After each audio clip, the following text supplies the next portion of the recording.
Kuwait से पाकिस्तान गुहार लगा रहा है। सऊदी अरब, यूएई और कुवैत के राजदूतों से पाकिस्तान के पीएम ने मुलाकात की है। भारत से बचाने के लिए मुस्लिम देशों से पाकिस्तान जो है वो हाथ जोड़ रहा है, क्योंकि मुस्लिम देशों में भी नरेंद्र मोदी का गजब का रुतबा है। हर देश ने लगभग नरेंद्र मोदी को अपने यहां का सर्वोच्च सम्मान दे रखा है। तो पाकिस्तान को लग रहा है कि भाई हम दोनों तो मुस्लिम है ना भाई, तो कुछ तो मदद करो, मोदी को रोको ना भाई।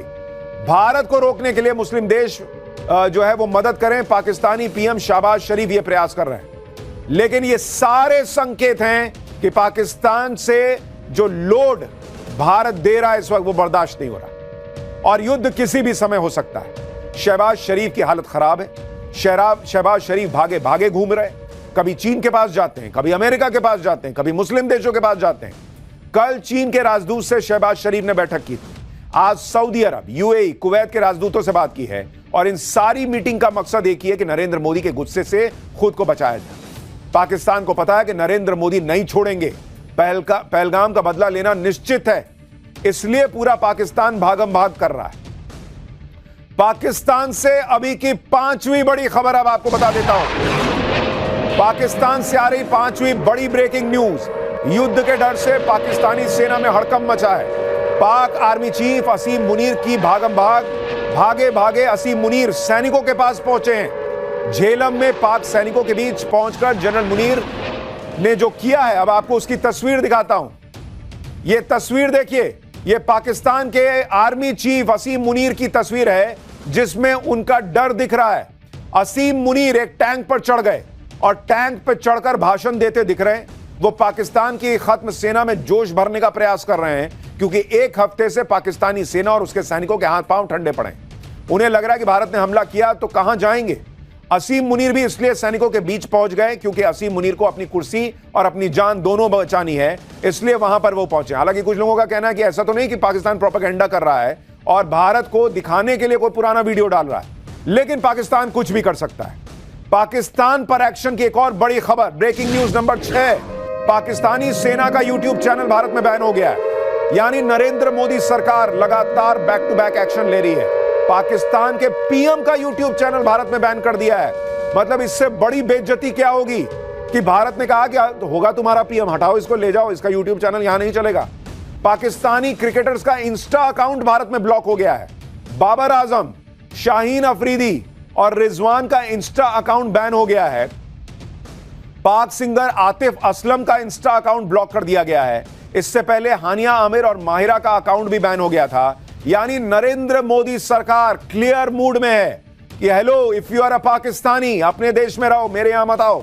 ना मेरे देश के लोगों को बताओ तुम क्या कर रहे हो, कैसे कर रहे हो, अपने फॉलोअर यहां मत बढ़ाओ, उधर रहो। वहां आतंकियों को बोलो कि तुमको फॉलो करें, तुम्हारा रील देखें बैठ के, हमारे यहां मत दिखाओ, जाओ निकलो यहां से। तो जबरदस्त एक्शन हो रहा है। और आप सोचिए कितनी बड़ी बात, पाकिस्तान के पीएम का यूट्यूब चैनल बैन कर दिया भारत में, भारत सरकार ने। भारत कोई एक्शन छोड़ नहीं रहा पाकिस्तान पर लेने में। पाकिस्तान के जो सिंगर एक्टर भारत से कमाई कर रहे हैं, उन्हें भारत से एक पैसा नहीं मिलेगा, यह भी क्लियर कर दिया गया है। ये वो सारे लोग हैं जिनके पाकिस्तान से ज्यादा फॉलोअर भारत में, अपना इंस्टा अकाउंट, अपने यूट्यूब चैनल से इतनी कमाई कर रहे थे जितने पैसे ये पाकिस्तान में नहीं कमा पाते। फिर चाहे वो पाकिस्तानी हानिया आमिर हो, जिसने इंस्टा पर भारत में खूब फैंस बनाए, या फिर माहिरा खान हो, या फिर आतिफ असलम, या फिर पाकिस्तान के क्रिकेटर हो। आतंकी देश के लोग भी अब भारत को कतई बर्दाश्त नहीं है। यह क्लियर कट मैसेज है। पाकिस्तान से एक और बड़ी खबर, आप देखिए जिस तरह से खबरें आ रही हैं वो बता रही हैं कि कितनी हलचल बढ़ी हुई है। पाकिस्तान ने कबूल किया है कि आतंकियों को वो समर्थन देता है। स्काई न्यूज से बातचीत में बिलावल भुट्टो ने कबूल कर लिया है। आतंकी संगठनों को पाकिस्तान ने सपोर्ट किया, ये बिलावल भुट्टो ने कबूल किया है। इससे पहले पाकिस्तान के रक्षा मंत्री ख्वाजा आसिफ कह चुके हैं कि पाकिस्तान आतंकियों को पालता है। वो अमेरिका और ब्रिटेन जैसे देशों के लिए एक गंदा काम काफी सालों से कर रहा है, ये वहां के रक्षा मंत्री ने माना था। अब बिलावल भुट्टो ने भी दुनिया के सामने मान लिया है कि पाकिस्तान का अतीत रहा है आतंकियों को पालने का। लेकिन हमारे यहां कुछ लोग हैं जो पाकिस्तान को क्लीन चिट दे रहे हैं, जबकि पाकिस्तान की सरकार और वहां के नेता ही खुद सच कबूल कर रहे हैं। बिलावल भुट्टो का यह पूरा कबूलनामा आपको आगे सुनाऊंगा। लेकिन आज अगर पाकिस्तान अपने आतंकी सच को कबूल कर रहा है तो इसकी सिर्फ एक ही वजह है कि उसे भारत के बड़े एक्शन का डर है। कल ही हमने आपको बताया था कि पाकिस्तान को सबसे बड़ा डर है कि उसे इस बार समंदर के रास्ते भारत ठोकेगा, क्योंकि सबका ध्यान बॉर्डर पर बमबारी और राफेल की उड़ान पर है। लेकिन असली लड़ाई इस वक्त समंदर में हो रही है। समंदर में भारत और पाकिस्तान बिल्कुल आमने सामने हैं। भारतीय नौसेना गुजरात तट के पास युद्धाभ्यास कर रही है, उधर पाकिस्तान की सेना भी समंदर में युद्धाभ्यास कर रही है। आपको दिखाता हूं कि समंदर में भारत और पाकिस्तान की सेना कैसे आमने सामने आकर खड़े हो गए हैं। जरा वो मैप डालिए स्क्रीन पर, बड़ी स्क्रीन पर, जो आपको बताएगा कि इस वक्त जो लोग सोच रहे हैं कि एक्शन होगा या नहीं होगा, बॉस एक्शन को लेकर तस्वीर बिल्कुल बन चुकी है। जो टारगेट है वो लॉक हो चुका है। आप तस्वीर देखिए, जरा इसको क्लोज शॉट दिखाइए इसको। ये अरब सागर की तस्वीर आपको दिखा रहा हूं। ये जो आप हरे हिस्से देख रहे हैं, ये दरअसल भारत के जो नौसेना है वो युद्धाभ्यास कर रही है और 30 अप्रैल से 30 मई तक का युद्धाभ्यास है। ये जो आप ये हिस्सा देख रहे हैं स्क्वायर, यहां पर पाकिस्तान की नौसेना 30 अप्रैल से 2 मई युद्धाभ्यास करने वाली है।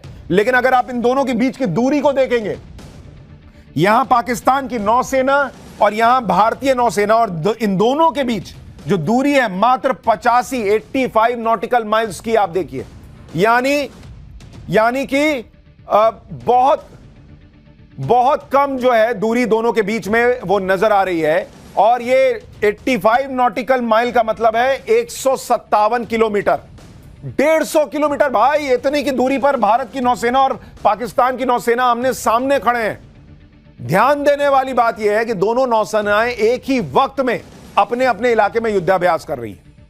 अब आप जरा तारीखों को गौर कीजिए। भारत 30 अप्रैल से 3 मई के बीच युद्धाभ्यास कर रहा है और पाकिस्तान 30 अप्रैल से 2 मई के बीच। जब भी ऐसे युद्धाभ्यास होते हैं तो ग्रीन नोटिफिकेशन जारी होता है, जिससे हर किसी को यह मैसेज मिल जाए कि नौसेना युद्धाभ्यास कर रही है, ताकि कोई इसे जंग या हमला ना समझ ले। तनाव के बीच यह युद्धाभ्यास एक तरह का मनोवैज्ञानिक युद्ध है, जिसमें दुश्मन के सामने रहकर बिना हमला किए दुश्मन को अपनी ताकत दिखाई जाती है। पाकिस्तान ने पहले 26 और 27 अप्रैल को समुद्र में युद्धाभ्यास का नोटिफिकेशन दिया था, लेकिन जब उसे दिखा कि भारत 30 अप्रैल को युद्धाभ्यास करेगा तो उसने भी अपने युद्धाभ्यास की तारीख को आगे बढ़ा दिया। समंदर में भारतीय नौसेना ने कुछ दिन पहले ही पाकिस्तान को अपनी ताकत दिखाई थी। भारतीय नौसेना ने अरब सागर में कई एंटीशिप मिसाइल्स का सफलतापूर्वक परीक्षण किया है और इस टेस्टिंग का वीडियो भी भारतीय नौसेना ने जारी किया था, जिसमें युद्धपोत से मिसाइल दागी जाती हुई दिख रही है। यह सीधे सीधे पाकिस्तान को दिखाया गया है कि जो हमारी ताकत है, हम तुमको समुद्र के रास्ते से भी ठोक देंगे भाई। भारतीय नौसेना ने INS सूरत से मिड रेंज सतह से हवा में मार करने वाली मिसाइल का टेस्ट किया था। युद्ध से पहले ही पाकिस्तान में युद्ध का डर भर गया है। भारतीय नौसेना के वीडियो और तस्वीरें देखकर पाकिस्तान का गला सूख रहा है।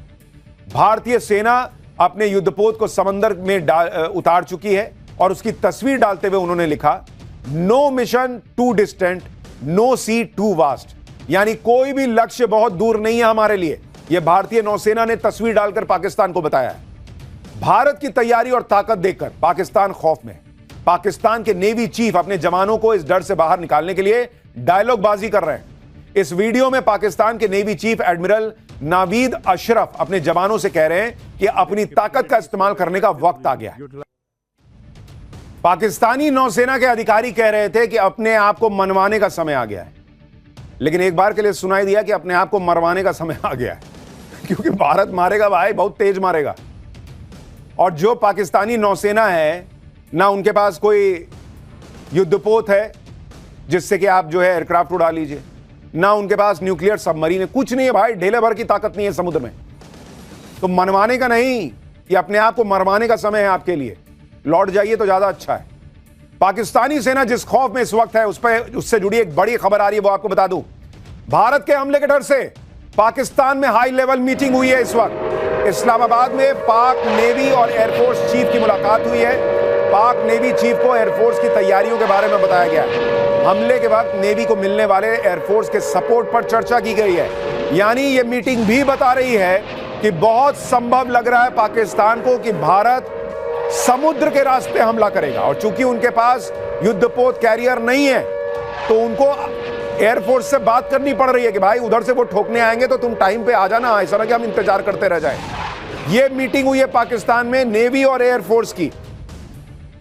पाकिस्तान डर तो रहा है, लेकिन आवाम को दिखाने के लिए प्रोपेगेंडा वीडियोस जारी कर रहा है। पाकिस्तानी एयरफोर्स का यह वीडियो देखिए जिसमें पाकिस्तानी एयरफोर्स की शान में कसीदे पढ़े गए। वीडियो के जरिए दिखाने की कोशिश की जा रही है कि पाकिस्तान किसी भी हालत के लिए तैयार है। यह सब पाकिस्तान इसलिए कर रहा है क्योंकि आज भारत के राफेल और जैगुआर की ताकत देखकर उसकी टांगें कांप गई। राफेल और जैगुआर के बारे में आपको आगे बताऊंगा, भारत की ताकत दिखाऊंगा। पहले आपको भारत और पाकिस्तान की समंदर वाली ताकत के बारे में जरा बता दूं। समंदर में भारत और पाकिस्तान की ताकत की तुलना कीजिएगा तो पाकिस्तान समंदर के पानी में उसको डूब के मर जाना चाहिए ऐसी स्थिति में, क्योंकि ताकत के मामले में इंडियन नेवी दुनिया में 6ठे नंबर पर है और पाकिस्तान की नेवी 27वें नंबर पर है। बॉस, हम 6th रैंक्ड हैं, तुम 27वें हो, कोई मुकाबला नहीं है हमारा आपका। इंडियन नेवी की फ्लीट स्ट्रेंथ 293 की है, पाकिस्तान की फ्लीट स्ट्रेंथ मात्र 121। हमारे आधे भी नहीं हो भाई, तुम कहां से लड़ोगे हमसे। भारत के पास 2 एयरक्राफ्ट कैरियर हैं, पाकिस्तान के पास एक भी एयरक्राफ्ट कैरियर नहीं है। इसलिए एयरफोर्स से कह रहा है कि भाई फोन करेंगे तो टाइम पे आ जाना, क्योंकि इंडिया वाले तो अपने जहाज से ही उड़ा देंगे राफेल को। यह कहां से लाएगा। भारत के पास 3 न्यूक्लियर सबमरीन्स हैं जो अंदर ही अंदर न्यूक्लियर बम फोड़ सकती हैं, पाकिस्तान के पास एक भी नहीं है। भारत के पास 13 डिस्ट्रॉयर्स हैं, पाकिस्तान के पास एक भी नहीं है डिस्ट्रॉयर। भारतीय नौसेना के बेड़े में 18 अत्याधुनिक पनडुब्बियां हैं, जबकि पाकिस्तानी नेवी के पास सिर्फ 8 पनडुब्बी है। यानी अगर भारतीय नेवी चाहे, जब चाहे, पाकिस्तान को उसी के आसपास के इलाके में पानी में डुबा डुबा के मारेगी। यह है पाकिस्तान की हालत और भारत की ताकत। इस वक्त की एक और बड़ी खबर, बहुत बड़ी खबरें आती जा रही है, मैं क्या करूं, बतानी पड़ेंगी आपको सारी बड़ी खबरें। भारत के एक्शन से पहले पाकिस्तान की नेवी की पोल खुल गई है। पाकिस्तान की 5 में से 3 पनडुब्बी खराब है। कराची की सैटेलाइट इमेज में इस बात का खुलासा हुआ है। 3 पनडुब्बियों की मरम्मत में जुटा हुआ है पाकिस्तान। पाकिस्तान की सिर्फ 2 पनडुब्बियां ही ऑपरेशनल हैं। आप सोचिए क्या हालत है पाकिस्तान की। वैसे ही वो भारत की नेवी के सामने टिक नहीं सकता, उसके पास जो 5 पनडुब्बी है उसमें से 3 का रिपेयर काम चल रहा भाई। वो पेचकस लेके तो नहीं बैठ गए कि देखें जरा वहां चलेगा कि नहीं चलेगा। आपको सैटेलाइट तस्वीरें दिखाता हूं कि पाकिस्तानी नेवी की सबमरीन किस हालत में। आप देखिए, ये सैटेलाइट इमेज पाकिस्तान के कराची नेवल बेस की है, जहां 3 सबमरीन खड़ी दिख रही है। इनमें मरम्मत का काम चल रहा है भाई। कुल 5 में से 2 ही सबमरीन ऑपरेशनल है। तो देश भी मरियल, इनके हथियार भी मरियल। भाई ऐसा कौन सा देश होता है, भारत ठोकने वाला है, वो वहां जो है स्क्रू कस रहा है कि जल्दी करो लेके निकलना है। भारत की नेवी की ताकत पाकिस्तान पहले भी देख चुका है। तब इंडियन नेवी ने पाकिस्तान की ऐसी हालत कर दी थी कि कराची पोर्ट 7 दिन तक जलता रहा था। यह बात 1971 के जंग की है। 3 दिसंबर को पाकिस्तान की एयरफोर्स ने भारत पर हवाई हमला कर दिया था। 4 दिसंबर की रात को इंडियन नेवी ने कराची पोर्ट को तबाह करने के लिए ऑपरेशन ट्राइडेंट चला दिया था। इसके तहत 4 दिसंबर को 3 मिसाइल बोट स्निपात, निर्घट और वीर कराची के लिए रवाना हुई।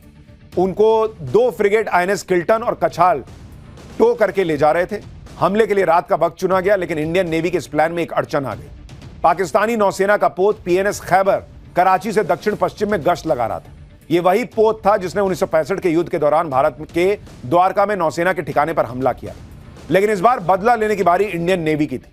INS निपात ने मिसाइल से हमला करके पाकिस्तानी नेवी के युद्धपोत को डुबा दिया। इसके बाद इंडियन नेवी का सामना पाकिस्तान के एक और जहाज से हुआ। इंडियन नेवी ने पाकिस्तान के कार्गो वीनस चैलेंजर को भी अपने हमले में बर्बाद कर दिया। वीनस चैलेंजर अमेरिका से हथियार लेकर पाकिस्तान जा रहा था। इसी बीच INS निपात ने PNS शाहजहां पर भी मिसाइल दागी। इधर INS वीर ने PNS मुहाफिज पर मिसाइल दाग दी। यानी एक के बाद एक इंडियन नेवी ने पाकिस्तान के युद्धपोत और कार्गो वेसल को बर्बाद कर दिया। जो भी इंडियन नेवी के रास्ते में आया उसकी जल्द समाधि बन गई। अब बारी थी कराची पोर्ट की, जहां नेवी का हेडक्वार्टर था और दूसरी तेल का भंडार। INS निपाट के मिसाइल अटैक से केमारी ऑयल टर्मिनल पर हमला हुआ। दावा है कि पाकिस्तान के ऑयल रिजर्व का 50% इसी टर्मिनल पर था। तेल भंडार में आग लगी और कराची पोर्ट 7 दिन तक धुआं होता रहा। इस पूरे ऑपरेशन में भारत का कोई नुकसान नहीं हुआ था, जबकि पाकिस्तान के कई जवान, उसके युद्धपोत तबाह हो गए थे। तेल टैंक तबाह हो गए थे। 4 दिसंबर को शुरू हुए इस ऑपरेशन की वजह से ही हर साल 4 दिसंबर को नेवी डे मनाया जाता है। पाकिस्तान 1971 की मार भूला नहीं होगा। उस वक्त इंडियन नेवी ने एक तरह से कराची पोर्ट पर नाकेबंदी कर दी थी और पाकिस्तान कुछ नहीं कर सका था। तो पाकिस्तान को उसकी औकात समंदर में पता है, लेकिन क्या करें, पब्लिक को दिखाने के लिए कुछ तो करना है। इंडियन नेवी की ताकत आपने देखी, जिसके सामने पाकिस्तान ना 1971 में टिका था ना अब टिक सकता है।